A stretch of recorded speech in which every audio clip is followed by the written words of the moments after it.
Operation पाखंड सच की पड़ताल में आपका एक बार फिर से स्वागत है। और आज हम राजस्थान के झुंझुनू के नरहड़ दरगाह की पड़ताल कर रहे हैं। हमारे साथ एक बड़ा पैनल जुड़ा हुआ है और हमारी पड़ताल आगे भी जारी रहेगी, लेकिन पहले एक रिपोर्ट हम आपको और दिखाते हैं।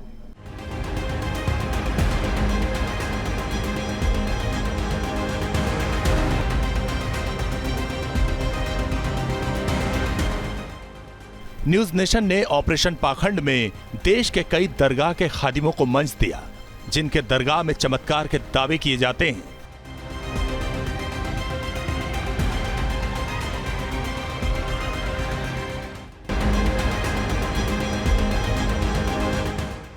न्यूज नेशन ने यूपी के हरदोई के शाहाबाद दरगाह के खादिमों को भी मंच दिया और भूत भगाने वाले इस दरगाह के खादिम अपने दावों का कोई तार्किक जवाब नहीं दे सके। क्या वली अल्लाह का कोई दोस्त विलायत है क्या? ये जो कॉन्सेप्ट ये समझा रहे थे, ये कहीं लिखा है? आपने जो वली कहा है, जो पूछ रहे थे हमारे मरहम वली कैसे हैं, तो आप औलिया वाली बात है, वो बात आप नहीं बता पाए। विलायत से आप आएंगे तो विलायत का सिलसिला आएगा। तो विलायत का जब सिलसिला है तो विलायत का सिलसिला आप वली बनाया किसने? वली ने कहाँ है वली? बताइए, आपकी निगाह में मौजूदा वली कहाँ है? कौन? उनके वली, उनके नायब जो है मौजूद है कि नहीं मौजूद है? न्यूज नेशन में ऑपरेशन पाखंड सच की पड़ताल में एक ऐसे भी दरगाह के दावों की पड़ताल की गई जहां पत्थर घुमाकर चमत्कार दिखाया जाता है। यहाँ के खादिम भी हमारे पैनल के सवालों का तार्किक जवाब नहीं दे पाए। वो दूसरे डायरेक्शन, वो दूसरी दिशा में घूम रहा है और ये पत्थर दूसरी दिशा में घूम रही है। इसका मतलब क्या है? एक सेकंड, दूसरी दिशा में घूम रहा है। हाँ, इसका मतलब क्या है? सर मैं इस बारे में मैं नहीं बता सकता आपको। ये पत्थर है और बाबा जाने ये जाने। हम तो इनसे ये भी नहीं कहते कि आप बैठो या मत बैठो, खुद बैठते हैं। आज राजस्थान के नरहड़ के दरगाह के दावों की पड़ताल हो रही है। दरगाह के चेयरमैन ये दावा कर चुके हैं कि इस दरगाह पर 750 सालों से चमत्कार का सिलसिला चला आ रहा है। लेकिन सवाल उठता है कि क्या 750 साल पुरानी रूढ़ियां आज भी स्वीकार की जा सकती हैं? क्या किसी परंपरा का पुराना होना ही उसको सच्चाई का सर्टिफिकेट दे सकता है? आगे हमारे पैनलिस्ट के इन्हीं प्रश्नों से टकराना है दरगाह को। आप किस लिए बैठते हैं आगे? यहाँ ऐसे क्यों बैठता हूँ मैं? मेरा काफी तो अभी आपके न्यूज नेशन के पत्रकार का फोन गया तब आया हूँ। ये दरगाह कमेटी के चेयरपर्सन है। दरगाह को मेंटेन रख रखाव करने का जो एक कमेटी है, उस कमेटी के ये चेयरपर्सन है और हमारे आमंत्रण पर इनको दरगाह में ये आके फिर हमसे बात करें। देखिए खलील साहब, आप नाम से तो मुस्लिम हैं, लेकिन इस्लाम इस चीज की बिल्कुल भी इजाजत नहीं देता है जो आप कर रहे हैं। इस्लाम के अनुसार आप मुसलमान तो है ही नहीं है, आप बल्कि इस्लाम को बदनाम। एक मिनट रुको, आप आवाज साफ नहीं आ रही आप। अच्छा अजी, आपकी ऑडियो आप जो ये काम कर रहे हैं ना यहाँ पे मजार के ऊपर बैठ के, ये 1400 साल पहले नहीं था। ये आप जैसे लोगों ने इसको दुकान बनाया है। जी, कबूल कर रहे हैं, दुकान बनाया है। अभी आपने बताया भी है, इतना पैसा यहाँ जाता है, इतना पैसा वहाँ जाता है। दुकानदारी होती है तभी तो जाता है ना पैसा। नाम क्या बताया? सलीम नाम है मेरा, सलीम अहमद। वैसे सलीम वास्ती की जनाब, आपके तारुफ में आपका एक बार फिर नाम पूछना चाहूंगा, फिर मैं जवाब भी तो दूं ना आपको। जी, सलीम वारसी साहब, सुनिए जी। आपने बताया कि आप जैसे लोगों ने धंधा बना रखा है जी, तो मैं आपको बताऊं कि हरम और दैर के कतबे वो देखे जिनको फुर्सत है। हरम और दैर के कतबे वो देखे जिनको फुर्सत है। यहाँ तो हद्दे नजर तक मोहब्बत ही मोहब्बत है और परस्तारे मोहब्बत की मोहब्बत ही शरीयत है और किसी को याद करके आहे भर लेना भी इबादत है। मतलब ये क्या बात करते हो? मतलब ये इस्लाम में इबादत है जो आप कर रहे हैं। ये इतने घटिया शब्द और इतने आध्यात्मिक जगहों मतलब के लिए ये इस्लाम के अंदर इबादत है जो आप बता रहे हैं। संतों का है ये देश, कबीर जी का है, तुलसीदास जी का है, रहीम का है, रसखान का है। मेरे भाई, ये इस्लाम के अंदर इबादत है जो आप बता रहे हैं। के बारे में इन जो आप दरगाहों ने, कर रहे इन हैं। संतों ने, इन सूफियों ने हमारे देश के आदरणीय प्रधानमंत्री, एक मिनट सूफी साहब सुनिए, एक मिनट मेरी सुनिए, आप बोलो मत। सूफी नहीं हूं, पहले मेरी सूफी भी सुनो। ढोंगी होते हैं, अरे सूफी कम से नहीं हूं कम मैं। इस भारत के सबसे बड़े, दुनिया के सबसे बड़े लोकतंत्र के प्रधानमंत्री का एहतराम करो। उन्होंने खुदों ने कहा है उनका कि एहतराम है। अगर दुनिया में शांति आ सकती है तो सूफीवाद से आ सकती है। ये दरगाह नरहर शरीफ सूफीवाद का दुनिया में अजमेर के बाद में सूफीवाद अच्छा हो सकता है, हमें कोई एतराज नहीं है, अच्छा हो सकता है। हम इस्लाम की बात कर रहे हैं कि इस्लाम के अंदर ये चीज जायज नहीं है, ये शिर्क है आपको और ये सबसे बड़ा गुनाह है। मैं कह रहा हूँ ना, बताइए ये वो गुनाह है प्रधानमंत्री से बड़े थोड़ी हो सकते हैं। माफ भी नहीं किया जा सकता। प्रधानमंत्री बोल रहा है अल्लाह ने सूरह निसा की 48 में यही दुनिया बोला की है। सबसे बड़ी, दुनिया की जो मुजावर है उनके लिए बोल आपको रहा है। बोलना ही आता है। सबसे बड़ी बात तो ये ना, सुनना नहीं आता। दुनिया की सबसे बड़ी अदालत, अरे मेरे भाई आप सुनो, इस्लाम से बाहर की दुनिया बात कर रहे हैं, मैं इस्लाम की बात कर रहा हूँ। आप जो बात कर रहे हैं वो इस्लाम से मैच ही नहीं खाती। उसमें आप मोदी जी का भाषण उठा के देख लीजिए। अच्छा, मोदी जी अच्छा, सलीम साहब आपको किसने बिठा दिया? खलील साहब मेरी बात सुनिए, खलील साहब मेरी बात सुनिए। दो चीजें मैं अब आपसे जानना चाहूंगा, दो चीजें, मेरी बात को जरा ध्यान से सुनिएगा, उसके बाद दूसरे मेहमानों से ही बात कराऊंगा। हर किसी का अपना मत हो सकता है, हर किसी का अपना पॉइंट ऑफ व्यू, वो अपने पॉइंट ऑफ व्यू को रख रहे हैं, उनको आपने उत्तर दिया, आप उनको क्लियरिटी दीजिए, अच्छी बात है। मेरे दो पॉइंट्स हैं। पहला ये, इस्लाम में बुत परस्ती मना है, ये बात तो आप मानते हैं, और ये कॉन्ट्राडिक्ट इसलिए कर रहे हैं आपसे कि मज़ार पे बुत परस्ती की जा रही है ना, काइंड ऑफ बुत परस्ती है ये, इसलिए इनको शिकायत या फिर दिक्कत हो रही थी। इसको लेकर ये आप पे, इस्लाम पे प्रश्न उठा रहे थे। इस्लाम में चूंकि बुत परस्ती मना है, और ये भी कहा जाता है कि इस्लाम में अगर सर झुकेगा तो वो अल्लाह के लिए झुकेगा, कि इसके अलावा कहीं नहीं। और जो मज़ार में हैं, जो शरीर त्याग चुके हैं, इसका मतलब ये है कि वो आराम में हैं और उनके लिए दुआ होती है, उनसे दुआ नहीं मांगी जाती है। इस बात का अंतर होना बहुत ज़रूरी है, इसलिए इनका पहला प्रश्न ये था। दूसरा, आपके घर में कोई बीमार पड़ता है तो आप उनको डॉक्टर्स के पास ले जाते हैं या दरगाह में मिट्टी में लिटाते हैं?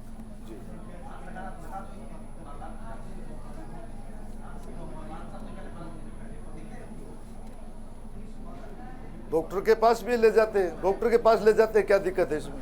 डॉक्टर किस लिए बैठे? पूरा मेडिकल स्टाफ है, वेरी नाइस, यही काम है। बिल्कुल अच्छी बात कही आपने। डॉक्टर किस लिए बैठे?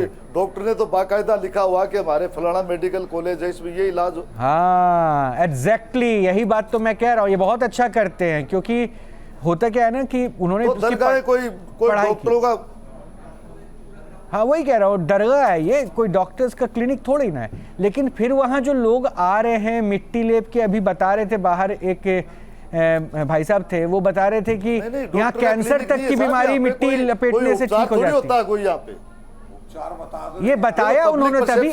कोई नहीं खलील साहब, अभी जो हम बाहर में थे ना, जब आमिर आ रहे थे तो आमिर ने वहाँ जो मैं आपको बताता हूँ, मैं आपको बता दी, मैंने कहा था ना, मैं 3 बातें बताई थी। सुनो सर,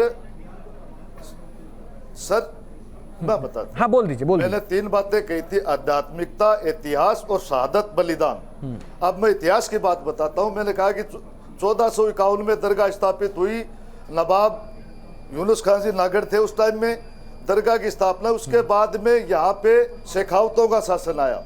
नवल सिंह जी शेखावत राजपूत थे, उनको तकलीफ हुई, नवल गेट बना हुआ और उसपे ये बाकायदा लिखा हुआ कि नवल सिंह जी ने बाबा से फरियाद की। अब हम तो पैदा भी नहीं हुए थे, नवल सिंह जी कब थे, पुराने जमाने की बात है। ठीक है। उसके बाद में जिस कैंसर की बात करते हो आप, जब हिंदुस्तान में मेरे जैसा व्यक्ति, मेरे जैसा, आप जैसा नहीं, कैंसर का नाम भी नहीं जानता था, तो चूरू डिस्ट्रिक्ट की बसंती, जिसको कैंसर हो गया था और उसने आके फरियाद लगाई थी कि आज जब शुक्रवार अल्लाह से दुआ करो। अभी इन्होंने कहा ना कि बुत परस्ती इस्लाम में हराम है। अरे बिल्कुल, ईश्वर के अलावा पूजना इस्लाम में सरासर हराम है। ये तो सूफी संतों ने बताया है, ये किसने बताया? लेकिन उसने कहा कि आप फरियाद करो। फरियाद की, बसंती गेट बना हुआ है। दूसरा बता दो कैंसर का, अब उसका ठीक हुआ तो बनाया होगा।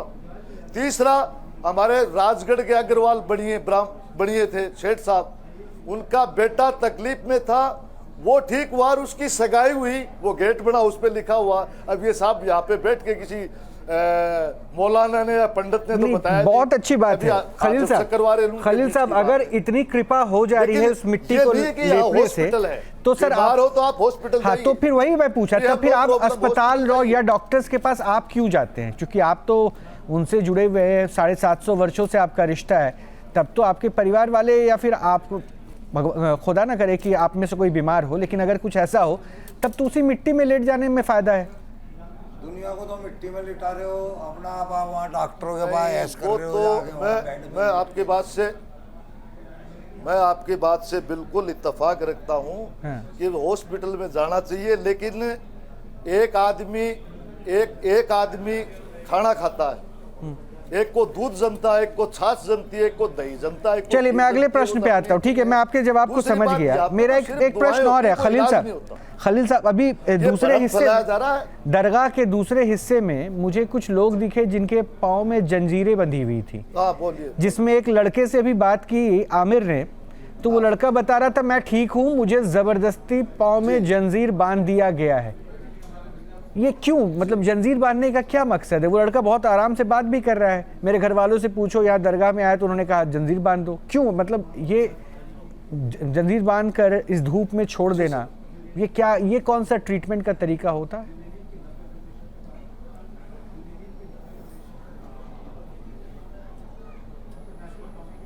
देखिए, आपने जंजीर की बात की, यहाँ पे जंजीर न तो किसी के द्वारा बांधी जाती है, न कोई मीटिंग के द्वारा, न खादिमों के द्वारा। उस जो व्यक्ति मानसिक रूप से पीड़ित है, उसके घर परिवार का व्यक्ति आता है कि वो रात को कहीं चल न जाए, तो सोने बैठने के लिए वो अपने पास में अपनी सुविधा के लिए रखता है। आप सीबीआई की इंक्वायरी करवा लेना यहाँ पे, अगर कोई ये बता दे कि भाई कि कोई भी व्यक्ति यहाँ पे आकर के जंजीर बांधता है, वो तो उसके घर वालों का और उसका मामला है। नहीं, वो सीबीआई की इंक्वायरी तक जाने की जरूरत नहीं है। देखिए, मैंने जिनसे बात की वो मुझे नॉर्मल लगा। आप जो परिस्थितियां बता रहे, उस परिस्थिति में आपने खुद भी बोला कि मानसिक तौर पे वो ठीक नहीं है। अगर मानसिक तौर पे ठीक नहीं है तो शायद ये जिम्मेदारी आपकी सबसे अहम हो जाती है कि मानसिक तौर पर ठीक करने के लिए डॉक्टर्स का सहारा लेना चाहिए। जंजीर में बांध के उसको तो आप और मानसिक ही नहीं, शारीरिक प्रताड़ना भी दे रहे हो। खैर, मैं चलिए डॉक्टर साहब से ही बात कराता हूँ। डॉक्टर कपिल कक्कड़ साहब है,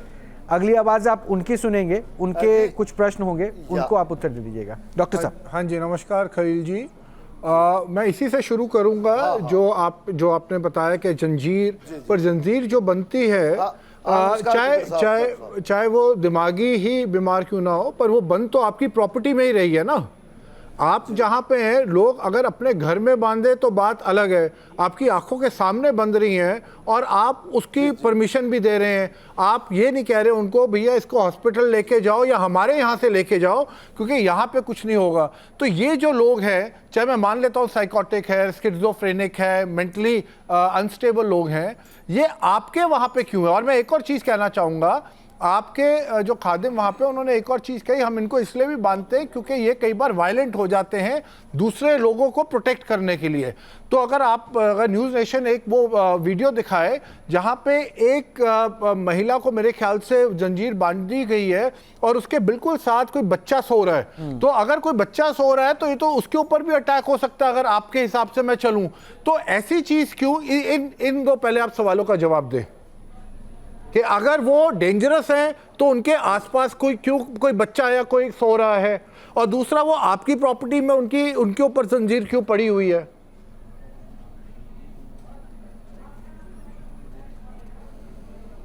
बताइए प्लीज। खलील साहब जवाब दे दीजिए। आपको जो जंजीरें बंधे हुए दिखाया गया है, वो लोग दरगाह परिसर से बाहर की साइड में उन्होंने कमरे किराए पे लिए हुए, और वो अपने कमरों में यहाँ दरगाह परिसर में इस तरह का कोई नहीं। तो जो उन्होंने कमरे किराए पे लिए, उन्होंने किससे किराए पे लिए हैं? वो उनका निजी मामला है। उन्होंने कमरे किराए पे किससे लिए हैं? आप लोगों से लिए हैं ना कमरे किराए पे? किससे वो उन्होंने कमरे भी ले नहीं वो कमरों का किराया किसको दे रहे हैं? किराए देंगे यहाँ पे प्राइवेट, वो बहुत बड़े हुए हैं। नहीं तो वो कह रहे हैं वो आपकी बाउंड्री में नहीं है, वो जो किराया है वो आपके पास नहीं आ रहा, मकान मालिकों को दे रहे हैं, मतलब आपका उनसे कोई लेना देना नहीं है, तो आपका बिल्कुल कोई। अच्छा वो जितने, हाँ बोलिए बोलिए। मैं ये कह रहा हूं कि वो जितने भी लोग बाग हैं उन, एक मिनट डॉक्टर साहब प्लीज सुनिए, आप बहुत बड़े डॉक्टर हैं, और सबसे बड़ी बात यह है कि मेरे को लगता है कि जिस तरह से कोरोना में डॉक्टरों की दवाइयाँ खत्म हो गई थी, अब ये डॉक्टरों का चलाया हुआ कार्यक्रम है कि लोग आध्यात्मिकता की तरफ ज़्यादा बढ़ रहे हैं, तो डॉक्टरों ने ये चलाया कि इस आध्यात्मिकता को रोका जाए। कहने का तात्पर्य है कि डॉक्टर साहब यहाँ पे किसी को जंजीर दरगाह कमेटी या प्रशासन की तरफ से नहीं लगाई जाती, ये झूठा भ्रम और झूठा जाल है। नहीं, मेरा आपसे सवाल, मैं मान गया आपकी बात, वो किराया किसको जाता है? आप कह रहे हैं अगर आपको नहीं जाता तो आपका कोई लेना देना नहीं है, ये मैं मान के चलूं? वो वॉल आपकी नहीं है, वो बाउंड्री आपकी नहीं है, वो जो जगह है प्राइवेट वो आपकी नहीं है, और किराया आप लोगों के पास नहीं किराया आता। अगर वो प्राइवेट में भी रहते हैं और दरगाह के में भी रहते हैं, दोनों में। अगर वो दरगाह के रहते हैं तो रिस्पॉन्सिबिलिटी आपकी है, और सालों के जंजीर नहीं है। और आप सुनिए, नहीं सुनिए, अगर वो दरगाह के अंदर रहते हैं तो रिस्पॉन्सिबिलिटी आपकी है। दूसरा, आप कह रहे हैं कि वो वायलेंट, आपका खुद का खादिम ने ये बात बोली मेरे दोस्त कि वो कई बार वायलेंट हो जाते हैं। सुनिए मेरी बात, अगर वायलेंट हो जाते हैं तो उनके आसपास लोग क्या कर रहे हैं? एक बच्चा क्यों सोया हुआ है उनके आसपास? इसका ये मतलब है पहली चीज कि आपकी रिस्पॉन्सिबिलिटी बनती है, और कहीं ना कहीं आपने ये विश्वास लोगों को दिया हुआ है। चलिए कोई बात नहीं, एक और चीज बताइए, जो आपको मिट्टी वाली बात है, तो क्या जो स्टोन होते हैं, गॉल ब्लैडर का स्टोन हो गया, किडनी का स्टोन हो गया, क्या वो स्टोन वगैरह भी उससे हट जाते हैं उस मिट्टी में लेटने से? मतलब वो मिट्टी में इतनी पावर है, वो शरीर के अंदर उन्होंने अभी कहा, कपिल साहब उन्होंने अभी कहा कैंसर, तो स्टोन वगैरह तो बहुत छोटी चीज होगी, वो तो बहुत छोटी चीज होगी। हाँ जी, अच्छा, तो आपको कोई पता नहीं? वो तो मिट्टी में लेटने वाले जाने, हमें क्या पता। अच्छा, तो आपको नहीं, तो आपको अगर पता नहीं तो आप मिट्टी में क्यों लेटने दे रहे हैं? अच्छा, हमारी तरफ से ये नहीं कहा जाता आप इसमें लेटिए। नहीं, आपने पर माहौल तो बनाया हुआ है ना, कि लोगों के अंदर एक विश्वास तो डाल दिया कि अभी मिट्टी। अभी सुनिए मेरी बात, आप सुनिए मेरी बात, आप भाई साहब, आप मेरी बात सुनिए एक और, मेरे भाई मेरी बात एक और सुनिए। आपको शायद नहीं पता, आपकी मिट्टी वाले वहां पे सो कॉल्ड अखाड़े में एक अभी हमने बच्चा देखा है जो कि बहुत ही खराब स्थिति में है, और वहां पे उसके माँ बाप उसको लेके घूम रहे हैं। आप लोग का क्या ये फर्ज नहीं बनता? इस्लाम मेरे ख्याल से धर्म ऐसा है जो कोई ये नहीं कहेगा, आप खुद कह रहे हैं कि डॉक्टर के पास जाना चाहिए, और आप वहीं पे, वो बच्चा वहां पे है, उसकी इतनी बुरी हालत है, उसको आप लोगों ने हॉस्पिटल क्यों नहीं भेजा? अब आप ये नहीं कह सकते ये तो माँ बाप जाने जी, हम क्या करें? ये सब चीजें आपकी प्रॉपर्टी के अंदर हो रही हैं। प्लीज बताइए, इसका जवाब दीजिए। आप खुद वहां जाके देखिए क्या हाल है आप उस बच्चे का। डॉक्टर साहब मेरी बात सुनिए, आप अपने कैमरामैन को मेरे साथ, मैं ये कह रहा हूं आप पूरे हिंदुस्तान को लाइव दिखाइए। अभी जाके बोलता हूं, लेकिन मैं ये कहता हूं कि वो आधा घंटा बाद में यही मिलेंगे। नहीं, ये मिलेंगे क्योंकि आप उनको वहां पे आने दे रहे हैं। नहीं तो फिर ये तो आपकी रिस्पॉन्सिबिलिटी और ज्यादा बन गई। एग्जैक्टली, ये आपकी, ये भैया चेयरमैन साहब, खलील साहब, अगर आप कह रहे हैं कि आप मना करते उसके बाद भी पब्लिक पहुंच जाती है, क्योंकि देखिए ये बात आपने खुद प्राथमिकता दी कि हॉस्पिटल डॉक्टर्स के पास जाना चाहिए, तो ये आपकी जिम्मेदारी बनती है कि आप एकदम सीधा सीधा बोलो कि इसमें लेटने की कोई जरूरत नहीं है, आइए यहाँ पर दुआ मांगिए और जाइए। जाना चाहिए, बिल्कुल डाल लीजिए। नहीं, आप बिल्कुल ठीक कह रहे हो आपने। साथ में आप मुझे बताइए कि कल को आपके वहां पे कोई आके अपने आप को, सुनिए, कल को वहां पे आके कोई अपने आप को स्टैप करना, चाकू से मारना शुरू कर दे, हंटर से मारना शुरू कर दे, तो आप क्या पुलिस नहीं बुलाएंगे? आप उसको कहीं ना कहीं आप उसकी सिक्योरिटी नहीं देखेंगे, सेफ्टी नहीं देखेंगे? आप ये कहेंगे कि भी अगला बंदा अपने आप को चाकू मार रहा है या हंटर मार रहा है, तो ठीक है भी, उसकी मर्जी, हम क्या करें इसमें? देखिए ये गलत बात आप कर रहे हैं, क्योंकि ये आप सोच रहे हैं, वो बच्चे की आप हालत देखिए, मेरे ख्याल से 1 साल का भी नहीं होगा वो बच्चा जो उसकी जो हालत करी हुई है। ऐसा जब भी, हाँ बोलिए। अब आप पूरा एपिसोड इस बच्चे पे ही चलाओगे, आगे भी चलोगे? अरे मैं आगे भी चलूंगा, आपका जवाब तो दे दीजिए भाई साहब। हॉस्पिटल भेजे, आप जवाब तो दे दीजिए। नंबर दे देता हूँ, ऐसा है, सवाल आपके हिसाब से तो होंगे नहीं। अब आप जवाब चलिए। अच्छा चलिए आगे चलते हैं, क्योंकि आपके पास जवाब नहीं है। अच्छा आखिरी सवाल सुन लीजिए, क्योंकि आपके पास मुझे पता जवाब नहीं होगा। कोई बात नहीं श्रीमान जी। हाँ बोलिए, पहले आप बोल लीजिए, बोलिए आप बोलिए। आखिरी नहीं, और भी पूछो आप। अरे चलो अच्छा, अब आप इस बच्चे वाला जवाब नहीं दे रहे, कोई बात नहीं। वो हंटर वाला जवाब नहीं दे रहे, कोई बात नहीं। कोई अपने आप को चाकू मार ले, उसका जवाब नहीं दे रहे, कोई बात नहीं। अब आप ये बता दीजिए। मैं कोई नहीं दे रहा हूं मैं जवाब। आप कैमरामैन को भेजिए। दीजिए ये आप खुद कह रहे हो ये बात। तो खलील साहब कहाँ भेजना है? अभी तो पूरे दरगाह कैंपस में कैमरामैन और आपके सहयोगी ने घूम के वो तस्वीरें बताई, और आपके जो सहयोगी थे ना खलील साहब, उन्होंने इस मिट्टी पे लेटने के पूरे गुणगान के किस्से बताए, और उन्होंने बोला ऐसे होता है। जैसे आप अभी आप कह रहे हैं ना खलील साहब कि हम अब रोकेंगे, हम रोकते हैं वापस आ जाते हैं। खलील साहब आप दरगाह कमेटी के चेयरपर्सन हैं, अगर आप वहां पे होने वाली इन चीजों से नियमावली आप बनाएंगे तो लोगों को मानना पड़ेगा। खलील साहब मेरे प्रश्न का एक उत्तर दीजिए, उसके बाद मैं आपकी पाताल बाबा से बात कराऊंगा। मेरे एक प्रश्न का मुझे पता चला कि कपड़े वाली जो ताबीज है उसको ऑनलाइन भी लोग अगर मंगवा लेते हैं तो उसकी कृपा ऑनलाइन भी बरस जाती है, मतलब उनकी परेशानियां ऐसे उससे भी दूर हो जाती है। ऐसा होता है क्या? यहाँ कोई कपड़े का ताबीज नहीं है, कोई कपड़े का ताबीज नहीं है, कोई कागज का ताबीज नहीं है, ताबीज कोई कॉन्सेप्ट नहीं। मैंने ये एक डोरी दिखाई आपको, ये हाँ, तो इसको भी ऑनलाइन मंगवाया जा सकता है क्या? आप मंगवा सकते हैं उसको, कोई दिक्कत खलील साहब इसको ऑनलाइन मंगवाया जा सकता है क्या? आडंबर नहीं है, आडंबर का ना कोई। अच्छा ठीक है पाताल बाबा बात करेंगे। अब ये हिंदू धर्म गुरु हैं, ला करके दिल्ली दे सकते हो। देखिए खलील साहब, आपके जितने भाषण हम सब कुछ सुने हैं, या वो जंजीर से परित्राणा हो किसी का, वो भी आपके लिए ये आपको इस्लाम में मना है कि किसी को भी आपको नहीं कुछ कर सकते हैं। अच्छा रही बात ये जो औरतें जो है झूम रही हैं, ये भी इस्लाम का बाहर का चीज़ है। जो भी आप काम कर रहे हैं ये सब भ्रांति में डाल रहे हैं, और ये जो है आपके दरगाह में जो हो रहा है वो आपके मजहब के खिलाफ है। मैं ये कहूँगा कि आप इसको बंद करके, और डॉक्टर देखिए किसी का अगर कैंसर वहाँ ठीक हो जाता है तो ये कैंसर का हॉस्पिटल के यहाँ पर क्या आवश्यकता है इंडिया में। अच्छा रही बात कोई भी बीमारी मिट्टी लगाने से कैसे ठीक हो जाती है, ये हमको समझ के बाहर की बात है।